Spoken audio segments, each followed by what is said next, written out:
It is with great honor that we take a few moments and share the feelings that we have for Dave as an unbelievable friend all these years. And it helps us slow down and think about values in life. Because life on earth is a whistle, it's just a moment. And Dave would be the first one to say that. But his values of honesty, integrity, commitment, and loyalty is bar none powerful. Over the years, David's stewardship and just what I've observed in the community, he walks the talk. He's bigger than life when he talks, and he talks from the heart. I'm the third generation on our family farm.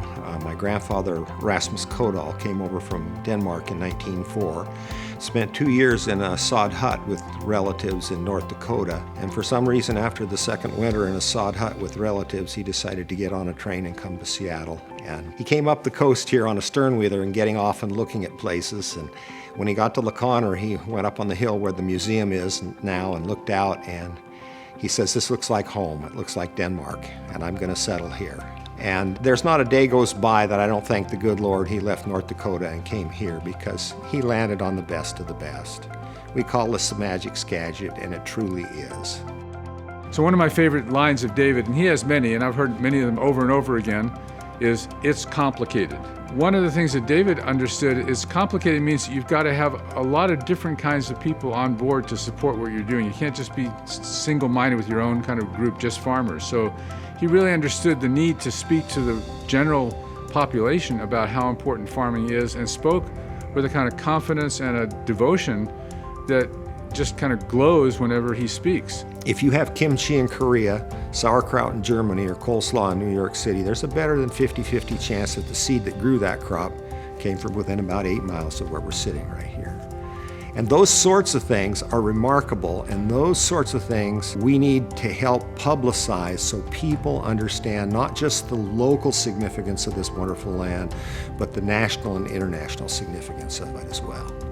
You know, one thing Dave has always talked about is this idea of standing on the shoulders of the people that came before. All the decisions that people made 50 years ago that have made the ag community what it is today and allowed us to keep viable and keep vibrant.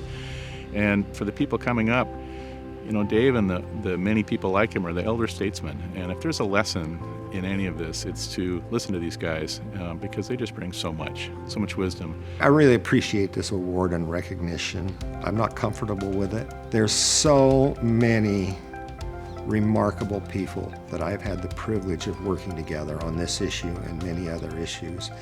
I can't name them all, but I think Bob Hart was a wise man, wise beyond his years. And the multi-generational continuity. Jennings Hart is on our board today. Bob Hulbert was a real mentor to me when I was younger. And to be serving today on the Skagitonians board with his granddaughter makes me really proud, and I know Bob would be incredibly proud.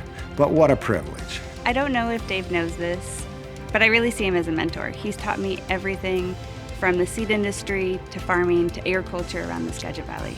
I consider Dave a steward of the land because he not only grows the main crops for the fresh market that feeds everyone, but he also grows seed crops, and then he also specializes and kind of has been taking over the cover crops. So he does quite a bit of cover crops to refuel the soil. He looks out for everybody and everything, including the soil, so it's kind of where it starts, I think. And the impact of Dave Hedlin is Dave the farmer.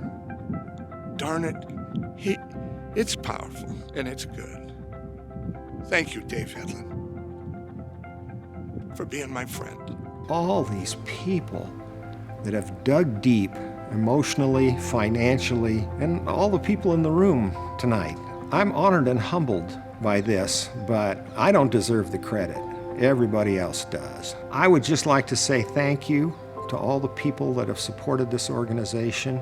I don't want to make the mistake we made in the 70s and ease up. This is a long run goal, and we need to stay focused on it. So I'm honored and I'm humbled, and I'd just like to say that if 100 years from now there are viable farms and family farmers on this valley floor, forests and loggers in our hills, salmon and salmon fishermen to catch them, and waterfowl, everybody wins. And if not, we're just another Linwood.